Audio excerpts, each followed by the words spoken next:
भारतीय सरकार को बलूचिस्तान के साथ जुर्रत के साथ बोल्डली जुड़ जाना चाहिए कि ये जो कुछ हो रहा है हम इसे पसंद नहीं करते, और जो लोग अपनी आज़ादी मांगते हैं ये उनका राइट है।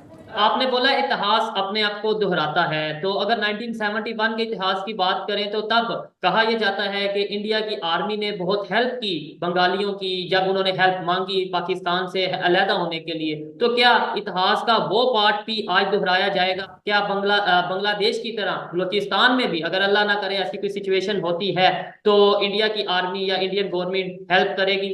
आज भी भारत को जो रोल प्ले करना चाहिए इस रीजन की पावर होने के हिसाब से, हमारे नेबर्स होने के हिसाब से, इंटरनेशनली एक वर्ल्ड पावर होने के हिसाब से, और फिर जिस धर्म की आप बात करते हैं जिसमें कहते हैं कि पूरी इंसानियत एक फैमिली है।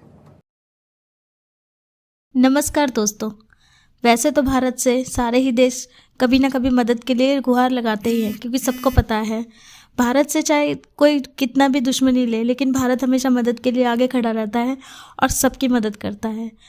तो वहीं पाकिस्तान का एक हिस्सा बलूचिस्तान जो है, अब भारत पाकिस्तान से अलग होना चाहता है, जिसके लिए उसने भारत से गुहार लगाई है कि भारत उनकी मदद करे। मोदी जी से उन्होंने कहा है कि वो इस फैसले में कोई फैसला ले इसके ऊपर और उनकी जो है मदद करे। जिस तरह बांग्लादेश को अलग किया गया था और अब वो बहुत ज़्यादा अच्छा है पाकिस्तान से अलग होके, उसी तरह जो है बलूचिस्तान भी अब अलग होना चाहता है और इसमें वो भारत का सपोर्ट चाहता है, क्योंकि बलूचिस्तान के ऊपर जो है पाकिस्तानी वो बहुत ही ज़्यादा अत्याचार कर रहे हैं, जिसकी वजह से वहाँ पे बहुत ज़्यादा प्रोटेस्ट भी चल रहा है। तो उनके अत्याचारों से परेशान होकर अब वहाँ पे बहुत ज़्यादा प्रोटेस्ट चल रहे हैं, उनके खिलाफ उन्होंने जंग छेड़ दी है और उनका जो फैसला है अब वो बस उनसे अलग होना चाहते हैं। तो इसके लिए उन्होंने भारत से गुहार लगाई है। देखते हैं कि क्या रिएक्शन लेता है भारत, और देखते हैं क्या रिएक्शन है इस पे पाक मीडिया का, और चलते हैं पाक मीडिया के।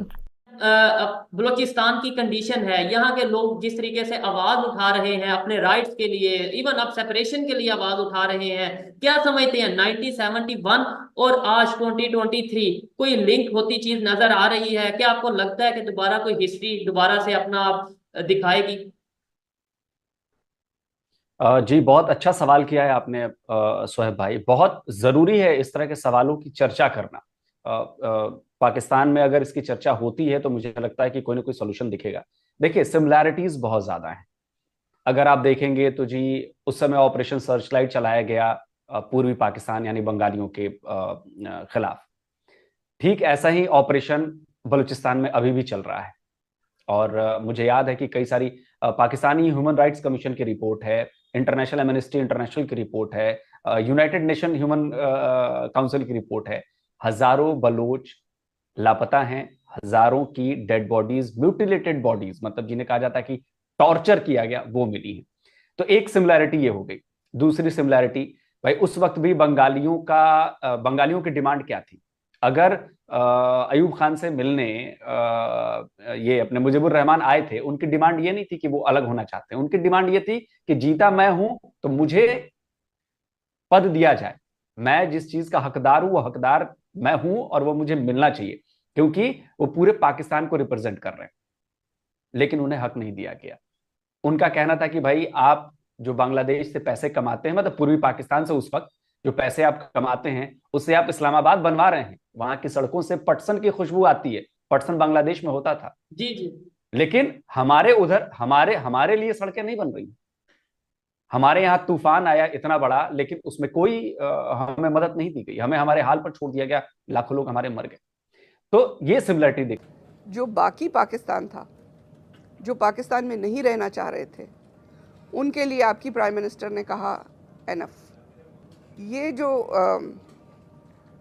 एक चांस था, अगर 48 में भारत एक बोल्ड स्टैंड लेता बलोच के लिए, अगर 71 में भारत एक स्टैंड लेता, तो ये जो इतना जेनोसाइड बलोच का हो रहा है ये ना होता। आज भी भारत को जो रोल प्ले करना चाहिए इस रीजन की पावर होने के हिसाब से, हमारे नेबर्स होने के हिसाब से, इंटरनेशनली एक वर्ल्ड पावर होने के हिसाब से, और फिर जिस धर्म की आप बात करते हैं जिसमें कहते हैं कि पूरी इंसानियत एक फैमिली है, मॉरली, पॉलिटिकली और in favour of people of Bharat, भारतीय सरकार को बलूचिस्तान के साथ जुर्रत के साथ बोल्डली जुड़ जाना चाहिए कि ये जो कुछ हो रहा है हम इसे पसंद नहीं करते, और जो लोग अपनी आज़ादी मांगते हैं ये उनका राइट है। हम पाकिस्तान का इंटरनल इशू नहीं है, ये दो मुल्कों का इंटरनेशनल कॉन्फ्लिक्ट है, बिल्कुल वैसे ही जैसे यूक्रेन और रशिया का कॉन्फ्लिक्ट। बलूचिस्तान और पाकिस्तान दो अलग मुल्क हैं। इस कॉन्फ्लिक्ट के लिए बात करने में कोई इंटरनेशनल लॉ आपको नहीं रोकता।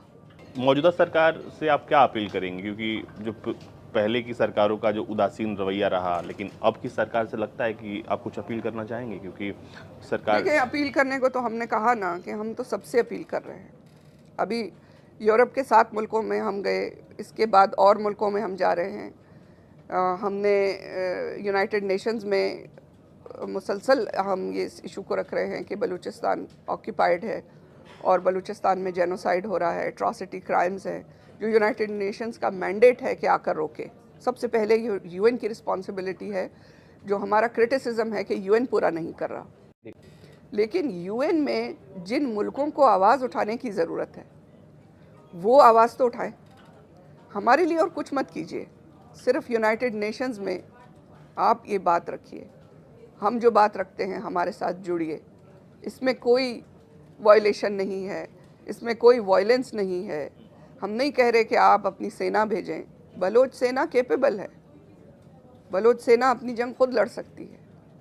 आप सिर्फ इतना कीजिए कि इंटरनेशनल कम्युनिटी पाकिस्तान को बलूचिस्तान से बाहर निकलने का ऑर्डर कर दे। बलूचिस्तान की सेना की जब बात हो रही है तो बीएलए का बड़ा जिक्र आता है। हाल के दिनों में हमने देखा कि बीएलए ने बहुत सारे हमले किए और अंतर्राष्ट्रीय मुल्क जो हैं जिनकी बात आप कर रही हैं, कई मुल्कों ने उसे टेररिस्ट ऑर्गेनाइजेशन घोषित किया हुआ है। तो ये बीएलए कौन है? क्या ये आपसे जुड़े हुए लोग हैं? लोग तो कहते हैं कि ये आतंकी हैं। देखें, बलोच 60 मिलियन बलोच हैं, 60 मिलियन दुनिया में फैले हुए हैं। हम सब एक माँ के बच्चे हैं बलूचिस्तान के, और बलूचिस्तान की धरती के रिश्ते से सब जुड़े हुए हैं। और बलूचिस्तान के लिए एक स्टेप भी जो उठाए वो सब हमारे लिए बहुत सेक्रेड है। जो बलूचिस्तान की गवर्नमेंट इन एग्जाइल है